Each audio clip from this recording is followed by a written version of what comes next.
Okay, here we are.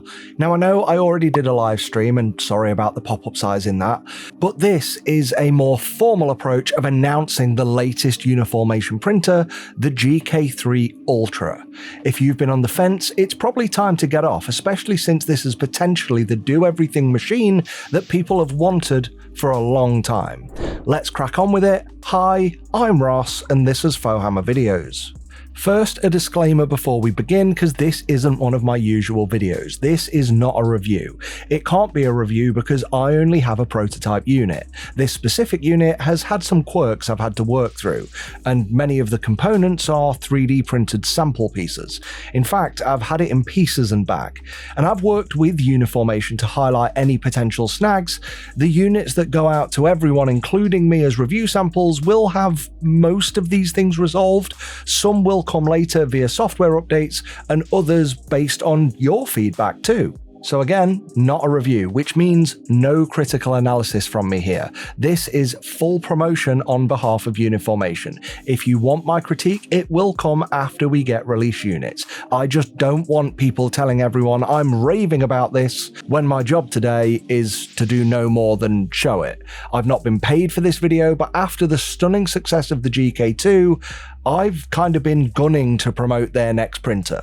This one. What you will get to see today are all of the present and upcoming features of the machine, and if you spot anything I've missed or you think could be an issue, add it in the comments. I'll strive to answer everyone, and Uniformation are watching. Okay, all that out of the way, let's get on. So, they've done it. And they were the first to do it too. Uniformation have brought the pixel resolution of smaller printers to a large format 13.5-inch printer. This thing prints huge models with its generous build area of 302 by 162 by 300 millimeters. The resolution of this machine is 15,120 by 6,230 pixels. Below the screen is a matrix LED UV array. So, this is a 16K display, but like most modern printers, is only 16K on the X-axis. The pixel size is 20 microns on X, but only 26 on Y, giving this printer an AVC of 26 microns. That's just 2 microns shy of modern 10-inch printers and their 12K or 14K displays. They have an AVC of 24 microns, and the next highest resolution printer for a printer of this size is something like the Mega 8K at 43 microns, then the Jupiter at 51. And if you're new to printing and you want to know what AVC means, check out my 12K printers are irrelevant video, but please skip to about 7 minutes in because the beginning is very boring. But the point is, regardless of the 16K this isn't, this is the first printer of this size to bring us this quality, and the next best is almost half as much. And we're going to go through the features, and honestly guys, I'll forgive anyone who says that this is just a bigger GK2, because that's a fair and accurate assessment. Now on the positive side of this, I expect many recent GK2 buyers won't be looking at this machine and thinking, I've missed out, because you'll get about the same print quality on the 2 as you will on the 3 Ultra. It's just the size difference along with a couple of new features. And what makes the GK2 and GK3 Ultra great is more than just the heater. As many GK2 owners will attest to, it's sensible design choices leading to a simpler and smoother printing experience. Speaking of the features, let's walk through them. So, you've got the heater first and foremost. The way this works is that the chamber below the LCD is warmed up and heat passes through the LCD to warm the resin from below. The temperature is monitored by a small sensor within the frame area of the LCD. Now, I did ask them why not a heated vat this time, and I was told by Uniformation that heated vats are good, but they warm from the sides of the vat, which can lead to inconsistent resin temperature across the whole surface. And apparently heating from the circulated heat in the chamber below leads to a more even spread of warmth. And that makes sense to me and the C I got in GCSE physics. But if you know better, let me know down in the comments please. I haven't tested this theory on a printer with a heated vat because I've only recently gotten a thermal camera, and in this case the heat seems fairly evenly spread. But yes, heat can also reduce the life of an LCD, but for anyone with this argument, Come on guys, it's 30 degrees. There are people in the world who live in environments hotter than this. In fact, I bet many would love it if it was that cool. So yeah, heat shortens the life of electronics, but instead of pointing out how this printer kills the screen, let's be a bit more realistic in regard to what degree this heat actually has an impact. I mean, the resin gets hot as it cures, you know, and that's in all printers. But let's say you do need to replace the screen. Well, in typical Uniformation fashion, this is a case of unscrewing the screen, disconnecting a ribbon cable, then putting a new one in. LCDs are consumables in 3D printers after all. But screen replacement in this one is easier than in every other printer out there, except the GK2, because that one has 2 fewer screws than this. A quick look at the lid shows us we now have a robustly hinged up and over unit, which is more in line with modern machines than the GK2. Though, when this is open, you will need 77cm of height and 47cm of depth in your work area. The machine is 45cm wide, if you're looking for the dimensions. Now, I've already seen people say in the comments on my other video that it's a no for them because they need to rack mount printers. But Uniformation have designed this in such a way that you can just remove the 2 hinge screws from each side, and then you have a removable faceplate instead, which is still much less to store elsewhere than a whole lid, making this incredibly accessible for home users and print farms alike. See, I told you these guys were smart. However, and perhaps in contrast to that assessment, I do need to point out that whilst the lid has a built-in handle for opening it one-handed and draft excluder strips down the side to keep heat in, the handle currently has a big gap, allowing you to get your fingers inside the printer and allowing the warmth and potentially toxic fumes out. Now, Uniformation have realized this when I pointed it out to them, and whilst the demo units going out to other creators still have this issue, the gap will be properly covered before production units start to ship. And yes, you'll still have a handle, but you should have seen their reaction when I pointed this out to them. Another tiny but handy feature is the bullseye spirit level on the front right corner of the machine. Coupled with the adjustable legs, you can now get the printer itself even on pretty much any work surface. Right then, moving inside the printer, we have a very large bed. This design is very similar to that on the GK2, but much larger. No getting resin on the top of this build plate. However, the leveling mechanism has moved from the plate itself and is now part of the Z-arm. It's pretty much the same mechanism and leveling method as before, but now it's moved so you can actually see the screws. And there is no auto leveling in this machine, but there's also no true auto leveling in any resin printer that I've seen yet. And before you call me a Uniformation shill, I've said this in every resin printer review that said it's got auto leveling. But at least this one comes pre-leveled. What this printer doesn't have, however, is any form of pressure detection features. The build plate clips to the Z-arm with a large lever, which is handy for one-handed operation. What I can't show you though are the dual linear rails or the ball screw. Yes, this has a ball screw, not a lead screw. This printer has these things, but they are actually all covered to prevent any errant splashes of resin from gumming up the mechanism. The vat is quite large, and whilst mine here reads max 900 milliliters, the final version will allow for 1 liter of resin as the maximum in the vat. And as I write this, they're still deciding whether the printer will come with PFA or ACF by default. Mine and the first sample models they send out will be ACF. Now, if you don't know what this is, ACF will reduce the peel forces, which speeds up prints, but it leaves surface marks on models. However, for a printer of this size, well, will many people actually buy it for printing small detailed models? In which case, those small surface marks are a moot point. But what I do know for certain is that you can buy extra PFA or ACF sheets for this machine, and you can actually buy extra vats, which come with either ACF or PFA pre-installed. You just decide which one you want. If you buy this printer during its pre-order window, I'll have exclusive codes that you can get either free resin or free release film should you want to use the alternative. Those, along with my affiliate links, will be down in the description. Please make sure you check them to get your freebies with your purchase. And just to advise, I have used both ACF and PFA in this machine. This vat now clips to the chassis using latches along its thick metal frame, so no more breakable clips.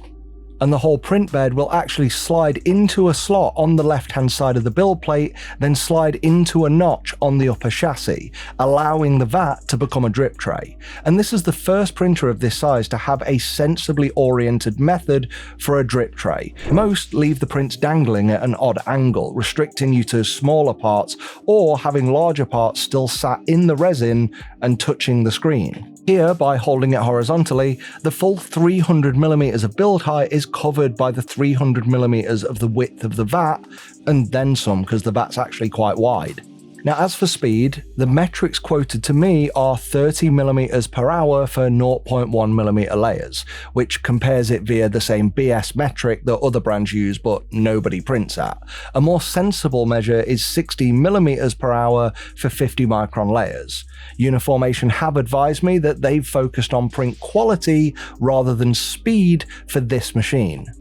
Now then, as for the UI, right now, as I've got it, this is still the exact same UI as the GK2, but it's not finished, and Uniformation are now concentrating on additional features which will be added for when the printer goes on general release. And the Uniformation UI was already fairly solid, but a bit basic compared to modern standards. Put your USB drive in and choose a file to print, the machine will then copy this file to internal storage and verify its integrity. You can then remove the USB drive as you wish, whilst continuing with your print. And as of right now, you can still set up the printer's 7GB internal storage as a network drive on your PC. This allows you to copy files to it remotely using the Ethernet connection or USB Wi-Fi dongle that comes included with the printer. But Uniformation are working with both Chitubox and Lychee to integrate with their more automated network systems, so you can send files, start a print, and monitor print progress remotely from within the slicer. And they've also told me they're adding the ability to edit a sliced file's settings directly from the UI. And the one I think most of you will like is the fact that they're adding the ability to run multiple exposure time tests in a single print. Yeah, I thought that one would impress you. I'm certainly looking forward to testing that out. So that's pretty much the GK2 with some new features coming, but this one has some new features, so let's get on to them. We've got two. One is an LED light bar which can be turned on and off from the UI. This sits at the top of the printer, above the vat and behind your prints. Now, on an unrelated note, remember how I said if you can spot anything you think could be an issue, let me know in the comments. Yeah, just reminding you now we've reached this far through the video. No reason, it's not related to the LED thing at all, honestly. The other new feature though is the resin system. Now, let me sort something out, as I've already been accused of being a Uniformation shill on my announcement video because, I typically hate anything measured in K, but I like 16K here. I hate ACF, but I like it here. And I hate resin pumps, but I like them here. That was a comment I got on a video. Let me be clear. Well, as clear as I was in the live stream that this commenter clearly skipped through. And I've already said, this is not a critical review. I don't love the term 16K. I've already said this isn't 16K. What I like about this printer is that the AVC is 26 microns. And I don't suddenly love ACF, but like I already said in another larger format resin printer review, it does make more sense when you're printing large things. And I don't love resin pumps because I don't like the mess they cause and their speed limitations. But with this one, they've solved several of the resin pump problems I have. You see, resin pumps usually only work with one bottle type, or you need to leave your resin bottle open near the printer. This printer comes with an empty storage bottle, which you can fill up with your own resin using the spout, which is included with the printer. And you can buy extras of these if you so wish. But the best part is that this bottle with your resin in, or Uniformation's own which now comes in these square cassettes, plugs in at the top at the back of the printer, and this is pressurized to ensure that it pumps all of the resin out of the bottles. But this also ensures that when you remove the bottle, there are no leaks or drips to worry about. And I like that. And further to this, the system has the ability to pressurize and purge the lines too, reducing any chance of cross-contamination to a bare minimum.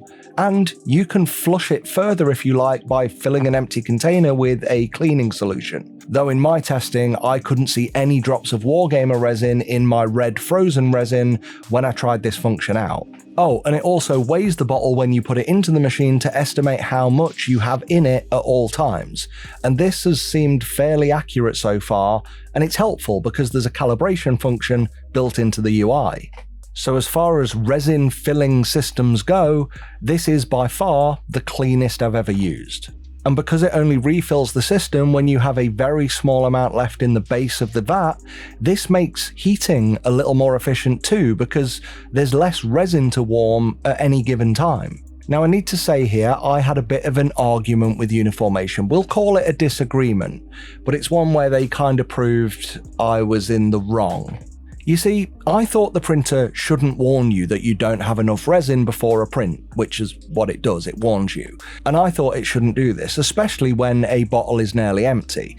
I felt that because it takes the estimated volume from the slicer file and compares that to the volume of the resin in the bottle only, not the vat, it should let you print regardless and then just pause when the bottle runs out and let you swap it. But, as they correctly pointed out, much like one of my commenters who goes by A Wild Tom Appeared, and is also one of the guys behind Table Flip Foundry's testing for things like the cones of calibration, among other much more technical resin printer things. What they told me is that when a print pauses, you can get lines in your print. Now I know that, but it's not because of accuracy in the printer, but because of things like temperature changes to the resin between layers, and also its exposure to oxygen, or its time sitting in a pool of warm resin waiting. The longer the pause, the more likely this type of line will occur, so basically you don't want a print sat on pause for ages waiting for you to notice and then swap a bottle over. So to avoid this, they warn you before a print what the volume of the print is versus what you have in the printer. If this is more than the 1.2 litres these Uniformation bottles hold at max, you might have a bit of math to do. Remember, you can have up to a litre of resin in the vat, plus the 1.2 litres in the bottle, so as long as your print is less than that, you're fine. And even on a printer this big, 2.2 litres is an excessive amount of resin for a single print. If, in the very unlikely scenario, you need more than that, yeah, you need to remember to top it up. And if, say, you have half a bottle of resin left before a print and this is telling you that you don't have enough, the recommendation from Uniformation was to purge the excess and then put in a fresh bottle, so you always have a full bottle in waiting. Now maybe this seems like a lot of faff, and fair enough, you might like just pouring resin in and pouring it out. Don't worry, you don't need to use any of this. It is completely optional, and you can turn it all off completely in the menus and just pour resin in and out manually. Or you can leave it on, and you're still allowed to print by just clicking ignore to all of the warnings. So that's the printer. Let's touch on the wash and cure systems. The cure system is simple. It's the same as the last one they made, but bigger. I already have a video showing the previous cure station, feel free to watch that and imagine it's bigger, but what do you want to know about this really? It's a box with UV lights in and a turntable in it. You set on the front how long you want it to run for and click start. Easy, simple, big. Now this one is also compatible with Uniformation's filter cartridges that slot on the back, just like the printer. The same size and same shape ones fit here. And this also has a heating function in this one for drying, but even Uniformation recommend you to pre-dry your models with a hairdryer, which personally I think says enough about the drying function of this device. The lid opens on top, not the front. Now, as for the wash station, this is a bit more complex. For big prints, you will obviously need a bigger wash and cure station from the norm. Now, I've not managed to get this fully operational yet, but the idea is you fill up the large buckets with water, the system fills the chamber with fluid, it lowers the build plate into the fluid, washes it for a maximum of 3 minutes using an impeller, then raises the bed up, flips it 180 degrees, and submerges it again for the same wash time. Once the cycle's complete, the water drains back into the container. And you can also use the included basket with parts like in most other resin cleaning units. Let me once again remind you though that for no particular reason, this is not a critical review of any of these devices. I have actually reviewed one like this before. I'd recommend checking that out for a better idea of how this kind of system works. As for print quality, well, I printed a few large items using Wargamer resin. I started with a miniature, this model of Lord Narcissus created by the wonderful people at Titan Forge, and then I printed a larger version. Then I printed parts for a stupidly large version for no other reason than I could. And by the way, if you buy this printer, this model comes bundled with it, among others. Do you dare print one this big? Please don't. Now, I also used Frozen's hyperfine resin to do some exposure tests to measure the XY accuracy. You will find this comparable, with the correct English meaning of that word, to smaller 8K to 14K printers. Feel free to pause the video and take a screenshot of this flat test, then you can compare it to other resin printer reviews that I've done. And so to finish, let's talk about the price. Now, we were told not to say anything about this until release, and it may have been revealed before now. If not, let me tell you what it is. If you're watching this video within the first 2 days of the printer going on sale, you can pick it up. Now bear in mind the GK2 was $849. You can pick up the GK3 Ultra for $999.99, or local equivalent, near enough. And this pre-order price is for those first, technically 3 days due to time zones, but for those first 3 days whilst pre-order stocks last. So I would highly recommend be very f***ing quick if you want it that cheap. Just remember to use our affiliate links and make sure you use one of the codes in the description of this video to get your free gift during this period. After this super early bird period, it will then go up to a pre-order price of $1,199, but this is still at a discount. When the product's finally released, the recommended retail price goes up to $1,299. So you can understand, Uniformation are really gearing up to get a lot of those early sales. So if you want it for that price, like I said, stock could be limited for a certain amount to go so cheap. So yeah, not trying to do the FOMO thing, but if you want it that cheap, get it that cheap now, because it ain't going to be that cheap again for a long, long time, if ever. But there you go, guys. That's the printer and its accessories. But that's the printer. It's available pretty much now.